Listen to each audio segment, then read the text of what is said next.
Bienvenidos gladiadores y gladiadoras a un nuevo video de Un Cartonazo. En nuestro video número 17 y el tema del día de hoy es ¿qué es el Power Creep en mitos y leyenda? Como es de costumbre, damos los agradecimientos a cada uno de nuestros gladiadores que comentó, participó y aportó con sus ideas y comentarios nuevas propuestas para generar contenidos para todos los seguidores y seguidoras de mitos y leyendas.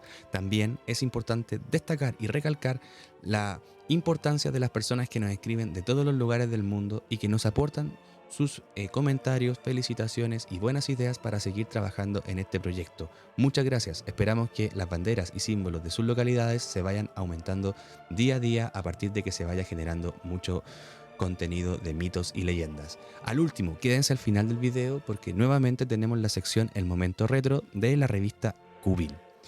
Ahora, vamos a lo que es el tema del video, que es el Power Creep en mitos y leyendas. Este es un concepto gringo, ya que nace a partir de otros juegos como por ejemplo Dungeons and Dragons o Magic the Gathering, o como comúnmente se le conoce, que es las cartas Magic, ¿no es cierto?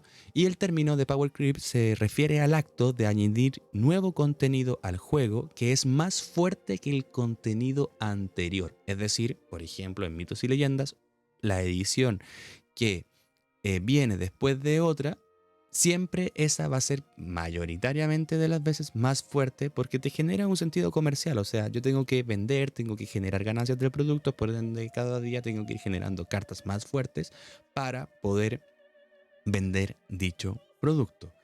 Ahora bien, este concepto, como les dije, no solamente está en mitos y leyendas, sino que nace en Dungeons and Dragons, también está en Magic, también pasa y sucede en Pokémon y en Dragon Ball Z Card, ¿no es cierto?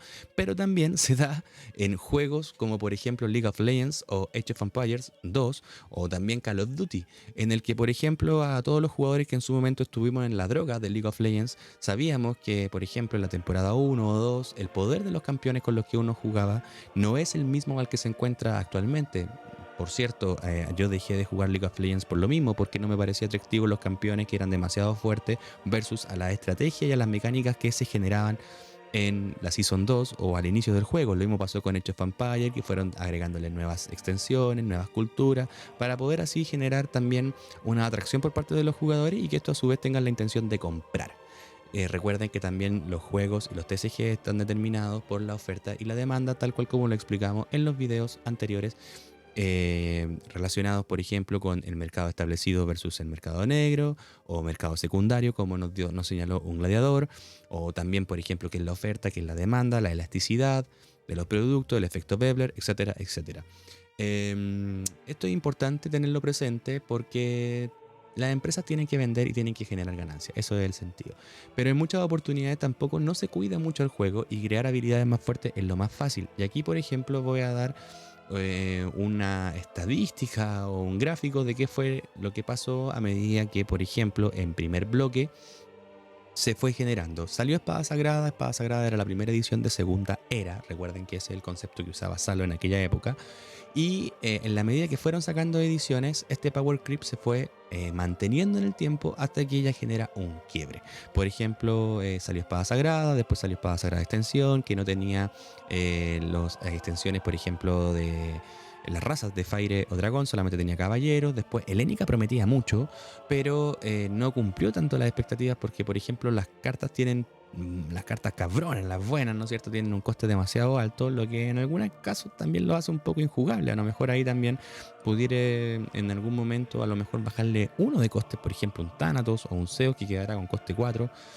A lo mejor podría ser más jugable o no, como por ejemplo como un posible proyecto de cartas para primer bloque. Eso también lo comentamos en cuál es el futuro de primer bloque y se daba esa idea.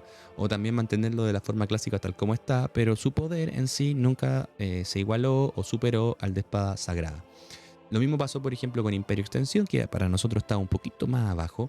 Después, Hijos de Dana no es una buena edición. Tiene cartas buenas, pero con el tiempo se fue transformando en una edición buena, porque recuerden que cuando salió Salo, los jugadores jugaban al Dream, o sea, a las mejores cartas de cada edición, y no había estos de los temas raciales o los torneos raciales. Esto fue creado por las comunidades, y las comunidades le dieron este tipo de formatos de juego, a lo que en algún momento con la pandemia se generó una popularidad y se crearon formatos, y de cierta forma ahí resucitaron, pero antes no tenían un power creep. Y no tienen un power creep fuerte esa edición. Después Tierra Alta se eleva un poquito, ¿no es cierto? Tiene una de las mejores, tiene uno de los mejores oros de primer bloque y de mitos y leyendas, diría yo, que es Gaitas. Y eso ya le aumenta un poquito el power creep. Después tenemos Dominios de Ra, que también aumenta un poquito. Encrucijada ya se eleva. Es una de las mejores ediciones. Por eso, y tiene cartas, casi todas las cartas son buenas.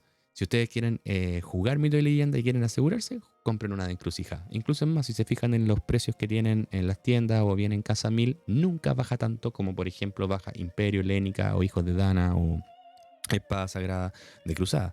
Encrucijada siempre se mantiene en un monto medianamente alto, al igual que Dominios de Rey se da por eso mismo, porque Encrucijada es una muy buena edición. Y después de eso viene ya Guerrero Jaguar, que también ya supera o eleva el Power Creeps, y después también tenemos ya Vendaval, y sucesivamente ya el juego después empieza a aumentar. O sea, el Power Creeps es, en términos simples, aumentar el poder de un juego. En este caso es aumentar el poder de las cartas, creando cartas más fuertes. Otro ejemplo, tenemos el caso de Bloque Furia. Nació Furia, ¿no es cierto? Después viene Furia Extensión, que considerablemente las cartas no eran buenas, es una edición muy mala. Y que muchas de ellas también, si no hubiera sido por las cartas con estrellitas de Bloque Furia, no hubiera sido atractivo en su momento. Es una edición, una extensión mala. Incluso muchos jugadores dejaron de jugar en aquella época por la edición de Furia Extensión. Después, con la continuidad y con la demanda que había o que existía de productos de mito y leyenda en aquella época, llegó Sumeria. Y yo, por ejemplo, dejé de jugar en Sumeria. Porque encontré que el Power Creep eh, había subido un poco. No tanto como era la edición Furia, porque la edición Furia es la edición base, o sea, es donde se construyen los cimientos. Pero sentía que los productos eran muy rápidos. Furia Extensión no fue una buena edición y Sumeria ya la temática no me gustó. No me gustó el tema de la ilustración, no me gustó el tema del diseño y dejé de jugar ahí. Pero también, para explicar el efecto, después vino Sumeria Rebelión, que aumentó también un poquito considerable, y después en Asgard y Midgard ya sube considerablemente. Sobre todo en Midgard, yo pienso que Midgard ya está 2 cambios más arriba de lo que es el bloque, y se apuraron mucho. Por lo que yo he podido averiguar y conversar en muchas oportunidades con mucha gente, se decía que en aquella época estaba un personaje que estaba a cargo de del tema de mito y leyendas de las ediciones, y él es bastante egocéntrico y dice, no, mira, ¿sabes qué? Yo soy el que creó el juego y las mecánicas y todo, cuando en estricto rigor uno de los creadores del juego, e incluso el mismo Juan Vázquez lo ha dicho, es Mauricio Herrera, pero él se autodenomina como el creador del juego porque él creó las mecánicas, etcétera, etcétera, y a mí me da la impresión de que él quiso acelerar mucho el proceso, quiso adelantarse esa etapa, pero también fundió este motor de compra o de venta de mito y leyenda porque el salto fue considerable. Y después, ¿para qué decir con Camelot? Pues, o sea, ya con Camelot ya es si Midgard era 2 cambios más arriba, Camelot tiene 4 cambios más arriba, y después de ahí para arriba ya el Power Creep aumenta. O sea, acá tenemos 2 ejemplos, uno en primer bloque y después tenemos otro en bloque Furia. Ya, o sea, se aumentaron el poder de las cartas, y eso es el Power Creep. Es un concepto que no viene precisamente de mito y leyenda, sino que viene de otros juegos de Estados Unidos y que se aplica a todos los juegos y niveles de entretención. El momento retro, el momento cubil.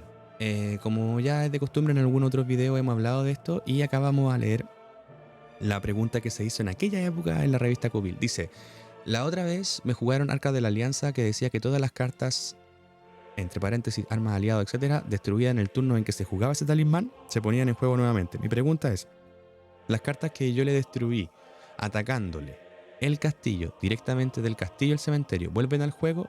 Lex Luthor. Él preguntó eso y Salo en aquella época le respondió y le dijo, los términos de votar y destruir son distintos. Una carta votada es del castillo al cementerio, mientras que una carta destruida es del juego al cementerio. Por lo tanto, con Arca de la Alianza, las cartas votadas no vuelven al juego. ¿Qué es lo que dice Arca de la Alianza? Es un talismán de espada sagrada que dice que en respuesta al finalizar tu turno, juega Arca de la Alianza y devuelve al juego a todos tus aliados, armas, oros, tótem destruidos este turno. Carta única. ¿Ya? Espero que les haya gustado el tema del día de hoy, que es el Power Creep.